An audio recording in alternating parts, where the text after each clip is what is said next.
I got mentioned on this thread. Clobril, who is more, an Xbox fan, posted this particular quote from the developers of Expedition 33, to which somebody said, "You can't be serious." All because, what did he say? He said Xbox and Game Pass was key to Expedition 33's success.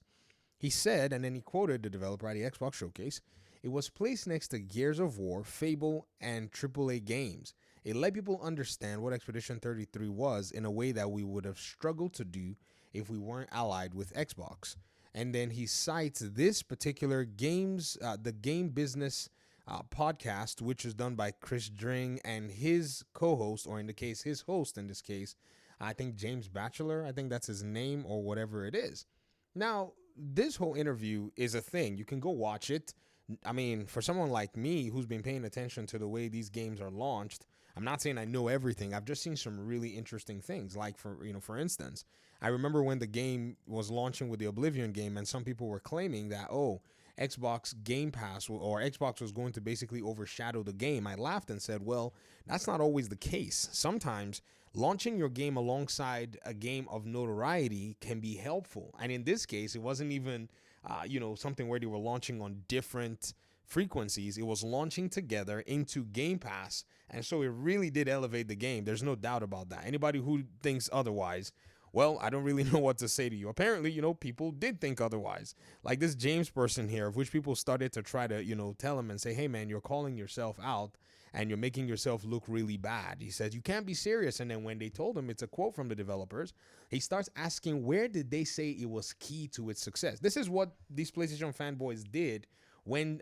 Phil Rosenberg came out and said that his team was able to, go ahead and nurture relationships with developers and mention Black Myth Wukong's devs there, thereby unveiling that there was a deal in place. And PlayStation fanboys said they didn't see any contracts to that effect. So these guys want to play literal games, and a lot of people basically told him to sit down because that's exactly what's going on. Now, underneath Clobril's post, some people also came out and were talking about mental cope and all of this stuff. But these are console warriors. And every time I see console warriors warring, it's an opportunity to basically explain how a game can see Game Pass to be a key to its success. That is coming from the financial side more than anything else. Now, in this particular missive, the developers talk about how, in terms of marketing, the game basically was able to gain, the attention that it needed. However, there's something the developer probably did not tell you because he's under an NDA and won't tell you, which is that Xbox bought advanced copies of the games and discounted it for its own audiences via Game Pass. What do I mean by that? Well, here's the thing. The way Xbox does business and the way that it actually goes around in signing deals with its own developers is based on specific markers. Some of the markers that Xbox will use include basically paying them a one-time fee. In some cases, Xbox will pay them maybe say full development cost. In some cases, Xbox will give them a specified fee, or in some cases, Xbox will pay for partial development cost. All of this is included into the different packages that devs deal with Xbox. So one thing that you can already kind of, in a sense, deduct from this or deduce from this is that number one, Xbox would have given the developers some money. For instance, even if they gave the developers maybe say, 20, 30, 40% development cost, or even a fee, which would have probably gone ahead to reduce what they needed to break even in the market, thereby reducing their risk and guaranteeing them success by pretty much raising the floor for them. And let me explain from a mathematical perspective. This is it. Let's say Clay Expedition 33 cost, let me say $80 million to develop, okay? Now, they go to Xbox and say, hey, man, we'd love to bring our game to Game Pass. We're making this. Or maybe Xbox sees their game and says, hey, you guys are making a really cool game. Well, what would you like to see in this particular regard when it comes down to, a deal with us? And they say, well, can you give us, I don't know, 50% of the development cost? And Xbox is like, so $40 million? Xbox is like, well, it seems like, maybe your game would probably be able to sell that much which basically, if they wanted to go ahead and break even, let's not put cost in there. Let's say they sold their game at around $50. I think they actually discounted it. Let's just do $45 launch discount. They'd have to have sold 1.777777 million copies, right? And Xbox is like, okay, so you need to sell 1.7 million copies to break even. If we give you 50% of development costs, what this will do is it will pretty much just reduce how many copies you need to sell, which is 888,000 units. So, with the help of the game being advertised with AAA games and gaining notoriety and attention, the developers were able to pretty much say, yes, our game was going to sell so and so amount of copies, of which we learned the developers sold about 1 million copies that they had shipped, about 500 and so thousand copies within the first day or so, and then 1 million within the first week, and possibly they're selling more copies. Now, they're going to have fees and they're going to have all these other things, but a lot has already been taken care of because they got money up front.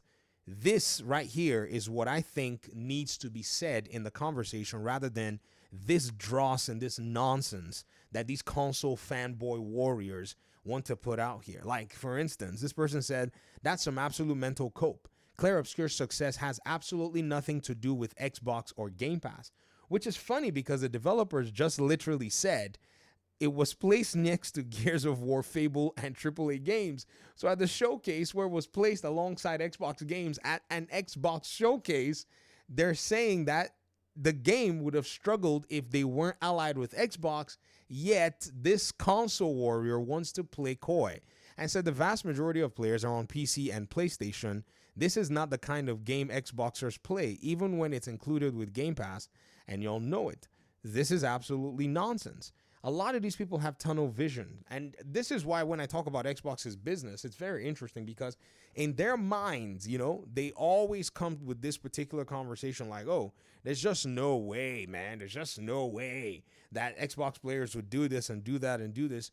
And it's just so funny just to see them all just start losing their minds. Like, it's weird. Like, look, check this out. Like, shout out to Mr. Inferno Gomez. He's the one who tagged me on this and said, hey, you want to take a look at this? I was like, oh, man.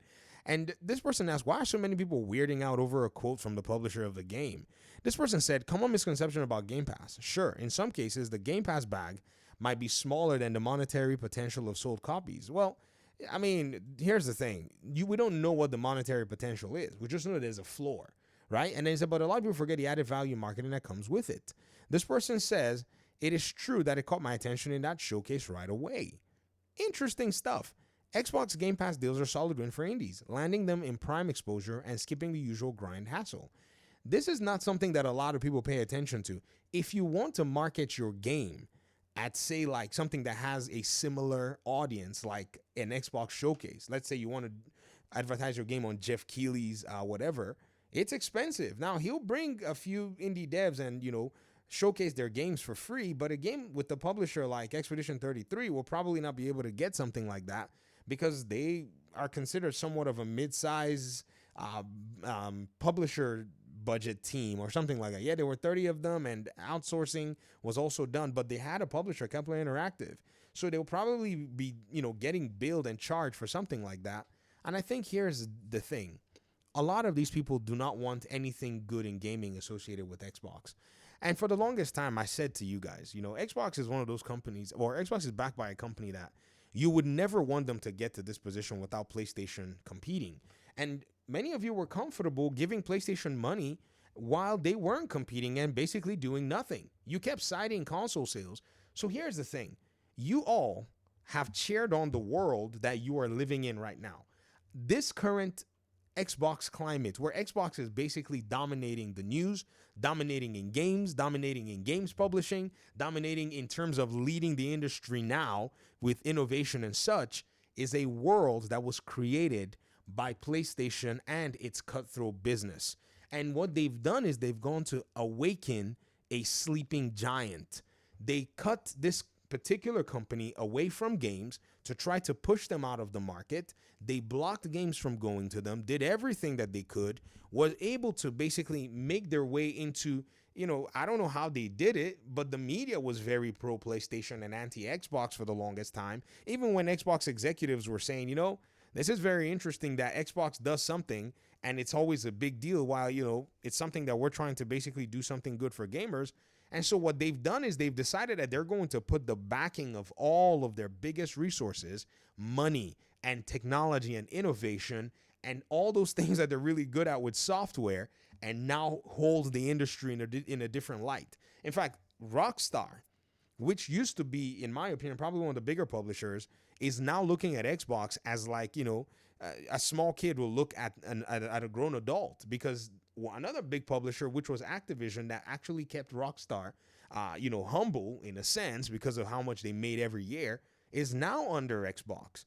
So this particular world that you're seeing right now is born from the tactics of PlayStation wanting to push Xbox out of the market and Xbox adapting and now basically responding. So if these people are not capable of criticizing PlayStation to go ahead and compete, then they're happy to be in this particular paradigm, because PlayStation is never going to be in a position to catch up with Xbox, simply because Microsoft right now, let me not say never, PlayStation is going to find it extremely difficult to catch up with the position that, Xbox is in terms of software and games, which is what matters the most anyways, simply because they did not invest the proper way to building their ecosystem. They played the game of making things, making things that were popular disappear from Xbox rather than making their own things popular. So what did Xbox do? Xbox went to go buy some of the most popular things that they could get their hands on, and is waiting with money in the bank at any moment to checkmate them if they should just act out. That's pretty much what they're on. PlayStation is on notice right now when it comes to this.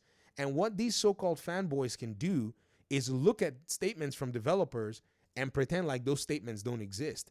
It's come to the point of delusion and straight up fantasy right in front of you that these folk will see something happening online and they'll say things like, nothing to do with it, to be honest. That's just weird.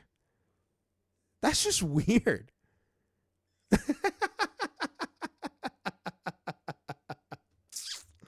Such a stupid world that we can find ourselves in, once in a while. But man, it is what it is. Talk to me in the comment section. Appreciate you guys so much. Peace out.